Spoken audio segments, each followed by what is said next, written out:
सुमित्रा अपने पति माधव के साथ सुमेरपुर गांव में रहती थी। वो भगवान गणेश में बहुत आस्था रखती थी और निस्वार्थ भावना से उनकी पूजा किया करती थी। पति माधव साहूकार जयचंद के घर नौकर था। साहूकार जयचंद बहुत ही खड़ूस स्वभाव का था। वो अपने सभी नौकरों पर बहुत सख्ती रखता था। जय गणेश जय गणेश जय गणेश देवा, माता जाकी पार्वती पिता महादेवा। ओम श्री गणेशाय नमः, ओम श्री गणेशाय नमः। सुनो जी, ये लो भगवान गणेश की नाम की आरती। क्या हुआ, आप आज जल्दी में हो? हाँ, वो साहूकार ने आज जल्दी बुलाया है। कुछ दिनों में गणेश चतुर्थी का उत्सव आने वाला है, तो इस बार वो अपनी हवेली पर 10 दिनों के लिए भगवान गणपति की स्थापना कर रहे हैं। काफी धूमधाम से गणेश चतुर्थी की तैयारियां करवा रहे हैं। हम सभी को रोजाना अब जल्दी ही हवेली पर पहुंचना होगा। हाँ, गणपति बप्पा तो मेरा भी मन है। मैं उनकी एक मूर्ति स्थापित करूं, गणपति बप्पा की सेवा करूं, उसके बाद विधिवत उनका विसर्जन करूं, पर इस सब में पैसे भी तो चाहिए। अरे तुम चिंता क्यों करती हो? साहूकार के घर में जितने दिन भी ज्यादा देर काम करूंगा, उतने वो पैसे बढ़ा कर देंगे। उन्हीं पैसों से हम गणेश चतुर्थी में पूजा पाठ की सामग्री की व्यवस्था कर लेंगे। अच्छा, मैं जा रहा हूँ। माधव साहूकार के घर काम पर चला जाता है। सब नौकर काम पर लग जाते हैं। माधव भी पंडाल बनाने के काम में लग जाता है। एक दिन एक नौकर पंडाल की रस्सी बांध रहा था। अचानक उसे बचाते हुए माधव के पैर में चोट लग जाती है। एक और काम बढ़ा दिया। एक काम ठीक से नहीं होता। जा मोहन, इसकी मरहम पट्टी करवा कर घर छोड़ा। अब किसी और को इसकी जगह रखना पड़ेगा। माधव, तुमने मुझे बचाने के चक्कर में खुद को चोट खा ली। तुम्हारे पैर पर टांके आए हैं। अब तुम्हें कुछ दिन आराम करना होगा। ये क्या हुआ? आपको पैर पर चोट कैसे लग गई? भाभी, मुझे बचाते हुए माधव का पैर जख्मी हो गया। पंडाल की रस्सी बांध रहा था, रस्सी खुल गई और यह हादसा हो गया। लगा थोड़े पैसे जुड़ जाएंगे तो इस बार गणेश चतुर्थी में काम आ जाएंगे, पर भगवान गणेश पर विश्वास रखो। उनकी इच्छा होगी तो हम जरूर गणेश की स्थापना करेंगे। आपका पैर जल्दी ही ठीक हो जाएगा। पैर में चोट लग जाने से माधव बहुत निराश हो गया था। अगले दिन सुमित्रा गणेश जी की पूजा करके माधव से बोली, सुनो जी, मैं सोच रही हूँ आपकी जगह मैं साहूकार के पास काम पर लग जाती हूँ। पैसों की जरूरत भी है, आपकी दवाई भी लानी है। कुछ तो काम बता ही देंगे। सुमित्रा, साहूकार बहुत खड़ूस स्वभाव का है। एक एक आना गिनकर देता है। तुम उसे नहीं झेल पाओगी। आप चिंता मत करो। जब तक भगवान गणेश मेरे साथ है, मुझे किसी बात का कोई भय नहीं है। वो मुझे हर मुश्किल से लड़ने की ताकत देते आए हैं। सुमित्रा साहूकार के पास काम के लिए जाती है। ठीक है, पंडाल की साफ सफाई का काम मैं तुझे दे रहा हूँ, पर ध्यान रखना, गणेश जी की मूर्ति के आसपास और पंडाल में बिल्कुल भी कूड़ा नहीं दिखाई देना चाहिए। अच्छे से साफ सफाई करना, तभी तुझे पैसे दूंगा, मैं समझी?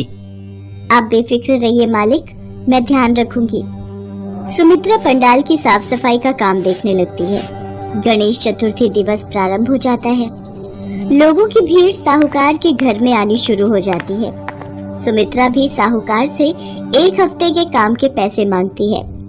अभी मैं जरा जरूरी काम से जा रहा हूँ, तो कल सुबह आएगी तब ले लियो। सुबह मालिक, मुझे गणेश भगवान की मूर्ति लेनी है। उनके लिए पूजा पाठ का सामान और प्रसाद लेना है। मैं अपने घर में गणेश जी की स्थापना कर रही हूँ। अब अगर आप पैसे दे देते तो मेरा काम हो जाता। एक दिन की ही तो बात है, हैं? अभी मुझे अंदर वापस जाना पड़ेगा, फिर मुझे तिजोरी खोलनी पड़ेगी। अभी अपना काम चला ले, कल दे दूंगा। चल लाखन, गाड़ी निकाल। अरे मुरारी, तू? अच्छा हुआ तू आ गया। यहाँ पर बहुत सारा काम है। एक काम कर, तू अपनी दीदी के पास अंदर जा, मैं थोड़ी देर में लौट कर तेरे से बात करता हूँ। ठीक है जीजा जी। वैसे आपने गणेश चतुर्थी के उत्सव की सजावट बहुत सुंदर की हुई है। जरा दर्शन करके ही हवेली के अंदर जाता हूँ। हाँ हाँ, अभी तो शाम की आरती के लिए सब इकट्ठे होंगे। मुरारी साहूकार का साला है। वो गणेश चतुर्थी उत्सव के लिए यहाँ आया है। सुमित्रा भी घर चली जाती है। उसका मन उदास था, उसके पास पैसे नहीं थे। सुमित्रा के पास 50 रुपए ही रखे थे जिसकी वो एक छोटी सी भगवान गणेश की मूर्ति खरीदती है। उसके पास पैसे भी नहीं थे कि वो प्रसाद फल मेवा खरीद सके, इसलिए वो भगवान गणेश के आगे चीनी रख देती है। सुमित्रा शाम की आरती करती है, तभी साहूकार पुलिस को लेकर उसके घर आता है। इंस्पेक्टर साहब, ये रही चोर। इसी ने पंडाल में रखी दान पेटी में से पैसे चुराए हैं और कहीं छुपा कर बैठी है। कैसी बातें कर रहे हैं मालिक? मैंने कोई चोरी नहीं की, मेरा विश्वास कीजिए। हे गणेशा, मेरी मदद करो। मालिक, हम गरीब जरूर हैं पर चोर नहीं। मेरी पत्नी गणेश भगवान की बहुत पूजा करती है, वो ऐसा घिनौना अपराध नहीं कर सकती मालिक। जीजा जी, ये गरीब लोग ऐसे ही होते हैं, भगवान की झूठी पूजा भक्ति की आड़ में हाथ साफ कर लेते हैं। इन्हें ऐसे छोड़ना गलत है। छोड़ कौन रहा है साले साहब? ले जाइए इंस्पेक्टर साहब और बंद कर दीजिए इस चोरनी को हवालात में।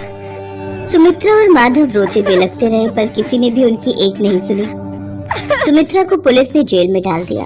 माधव का पैर जख्मी था, वो बेचारा उसी हालत में पुलिस थाने पहुंचा, पर पुलिस ने उसे सुमित्रा से मिलने नहीं दिया। सुमित्रा भगवान गणेश का ध्यान करती है। माधव भी घर में स्थापित हुए गणेश जी की मूर्ति के सामने विनती करता है। उनकी प्रार्थना कैलाश पर्वत पर भगवान गणेश तक पहुंचती है। भगवान गणेश भक्त की पुकार सुनकर क्रोधित हो जाते हैं और साहूकार के स्वप्न में दर्शन देते हैं। उठो जयचंद, तुमने मेरी भक्त सुमित्रा पर जो चोरी का झूठा इल्जाम लगाया है, उस कारण मैं तुम पर क्रोधित हूँ। असली चोर मुरारी है। मेरी भक्त सुमित्रा को यदि तुम्हारे कारण कोई भी कष्ट हुआ तो मैं तुम्हें कठोर दंड दूंगा। जाओ, इसी वक्त मेरी भक्त सुमित्रा को जेल से छुड़वा लो, ये मेरी आज्ञा है। इतना कहते ही भगवान गणेश अंतर्ध्यान हो गए। साहूकार घबरा कर उठा, पूरा पसीने से भीगा हुआ था, डरा हुआ था। सुबह भी हो चुकी थी। हे भगवान गणेश, मुझे क्षमा करें, मुझसे बड़ी भूल हो गई। मैं अभी पुलिस स्टेशन जाता हूँ। साहूकार पुलिस स्टेशन जाता है और मुरारी असली चोर है इस बात की गवाही देता है। पुलिस सुमित्रा को छोड़ देती है। सुमित्रा, मुझे माफ कर दे, मैंने तुझ पर चोरी का इल्जाम लगाया। कल रात भगवान गणेश मेरे सपने में आए थे और उन्होंने मुझे सारी सच्चाई बता दी। क्या भगवान गणेश स्वयं मेरे लिए आए थे? हे देवा, आपकी लीला अपरंपार है। साहूकार मुरारी को आज के बाद अपने घर में न आने की धमकी देकर वहां से भगा देता है। सुमित्रा घर जाती है। माधव उसे देखकर खुशी के मारे रो पड़ता है। अगले दिन साहूकार सुमित्रा को उसकी मेहनत के पैसे देता है और साथ ही साथ कभी भी किसी के साथ बुरा ना करने की कसम लेता है। और फिर गणेश चतुर्थी के 10वें दिन विसर्जन होता है। तब तक माधव का पैर भी ठीक हो गया था। भगवान गणेश की कृपा से साहूकार ने माधव और सुमित्रा दोनों को ही काम पर रख लिया, और वो भी अच्छी पगार पर। गणेश जी की कृपा से सुमित्रा और माधव दोनों की जिंदगी खुशियों से भर जाती है। राधीपुर गांव में गोपीचंद नाम का एक गरीब मजदूर अपनी पत्नी और 2 बच्चों के साथ रहता था। गोपीचंद एक गरीब मजदूर था और रोजाना की मजदूरी से अपने परिवार का पेट पालता था। एक दिन, सुनो जी, इतनी सुबह सुबह नहा धोकर कहाँ जा रहे हो? साहूकार ने एक नई कोठी खरीदी है तो वहाँ पर साफ सफाई और सामान ढोने का काम मिला है। रोजाना के 20 रुपए साहूकार देंगे। इतनी मेहनत करोगे और सिर्फ 20 रुपए देंगे? पता नहीं कब हमारे दुख और गरीबी के दिन दूर होंगे। मुझे तो तुम्हारी भी चिंता लगी रहती है, तो तुम अपना ध्यान रखा करो।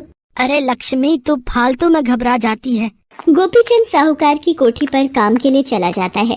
गोपीचंद, देखिए बिजली की तारें जितनी भी खिड़की के सामने आ रही हैं, इन्हें बांध दे। एक भी बिजली की तार सामने न दिखाई पड़े, ठीक है? गोपीचंद बिजली की तारों को बांधने लगता है। उनमें से एक तार कटी हुई होती है। तारों को ठीक से बांध देता हूँ। अरे ये तो आपस में उलझी हुई हैं। बचाओ लक्ष्मी। गोपीचंद को टूटी हुई तार से बिजली का तेज करंट लगता है और वो बेहोश हो जाता है। अरे मंगल, भीम, देखो जरा, गोपीचंद बेहोश होकर गिर गया है। साहूकार जी, शायद बिजली के तार से झटका लगा है और ये गिरकर बेहोश हो गया। नजदीकी अस्पताल में ले जाओ इसे और इसकी घरवाली को भी खबर दे दो। मंगल और भीम गोपीचंद को हॉस्पिटल ले जाते हैं। लक्ष्मी भी दौड़कर हॉस्पिटल पहुंचती है और फूट फूट कर रोने लगती है। तभी डॉक्टर आता है। करंट का असर पेशेंट के दोनों हाथों पर हुआ है, जिसकी वजह से दोनों हाथों ने काम करना बंद कर दिया है। नहीं, ये नहीं हो सकता। भगवान, अब मैं क्या करूं? लक्ष्मी दुखी मन से गोपीचंद को लेकर घर आ जाती है। लक्ष्मी, ये सब क्या हो गया? अब घर का गुजारा कैसे होगा? आप चिंता मत करो, सब ठीक हो जाएगा। शायद भगवान हमारी परीक्षा ले रहे हैं। लक्ष्मी चिंता में सो ही नहीं पा रही थी। अगले दिन जब वो उठी, माँ भूख लगी है, आज आपने रोटी नहीं दी। माँ, मुझे भी बहुत भूख लग रही है। चलो तुम दोनों बैठो, मैं तुम दोनों को रोटी देती हूँ। बचे हुए थोड़े से आटे की लक्ष्मी रोटी बनाकर बच्चों को दे देती है। सुनो जी, मैं पड़ोस की दुकान से चावल खरीद कर लाती हूँ। रात में बच्चों को वही उबाल कर दे दूंगी। भैया 20 रुपए के चावल दे दो। लक्ष्मी चावल लेकर वापस घर आती है, तभी दरवाजे के बाहर, बेटी, बहुत भूखा हूँ, 4 दिन से कुछ नहीं खाया, कुछ खाने को मिल जाएगा? बाबा मेरे पास अभी तो कुछ नहीं है, पर मैं थोड़ी देर में आपको चावल उबाल कर दे देती हूँ, आप वो खा लेना। ठीक है बेटी, मैं यहीं द्वार पर बैठ जाता हूँ। बूढ़ा बाबा वहीं द्वार पर बैठ जाता है। थोड़ी देर बाद लक्ष्मी चावल बनाकर ले आती है और बाबा को खाने को देती है। जीती रहो बेटी, आज तुमने मुझ भूखे को चावल खिलाकर तृप्त कर दिया। बाबा मेरे पति जल्दी ठीक हो जाएं, अपना आशीर्वाद प्रदान कीजिए। ये ले बेटी, भगवान गणेश की प्रतिमा, इसे अपने घर के मंदिर में सजाकर कल से गणेश चतुर्थी का 10 दिन तक पूजन करना और फिर 10वें दिन विसर्जन करना। तेरे परिवार पर आए सारे दुख गणपति की कृपा से दूर हो जाएंगे। लक्ष्मी को भगवान गणेश की प्रतिमा देकर वो बूढ़े बाबा वहाँ से चले गए। अगले दिन गणेश चतुर्थी का उत्सव शुरू था। लक्ष्मी गणेश जी की प्रतिमा को सजाकर पूजा करने लगती है। माँ, मेरे दोस्त रघु की माँ तो गणेश भगवान को मोदक मिठाई का भोग लगाती हैं। माँ मुझे भी मोदक का प्रसाद खाना है। हाँ, मोदक तो भगवान गणेश को अति प्रिय है। तुम दोनों यहीं बैठो, मैं अभी आई। रसोई में तो ये आधी मुट्ठी चावल है, पहले इन्हें पीस लेती हूँ। इस तरह से कुछ सामग्री लेकर लक्ष्मी 4 मोदक बनाती है। मोदक देखकर बच्चे भी खुश हो जाते हैं। लक्ष्मी 1 मोदक गणेश जी को भोग लगाकर 3 मोदक गोपीचंद, राजू और पूजा में बांट देती है। तभी एक आदमी दरवाजा खटखटाता है। बहन जी, क्या थोड़ा पीने का पानी मिल सकता है? वो गांव में किसी काम से पत्नी के साथ निकला तो मेरी पत्नी दवाई खाना भूल गई थी, जिस वजह से उसकी तबीयत खराब हो रही है। इसलिए थोड़ा पानी अगर मिल जाए तो वो दवाई ले लेगी।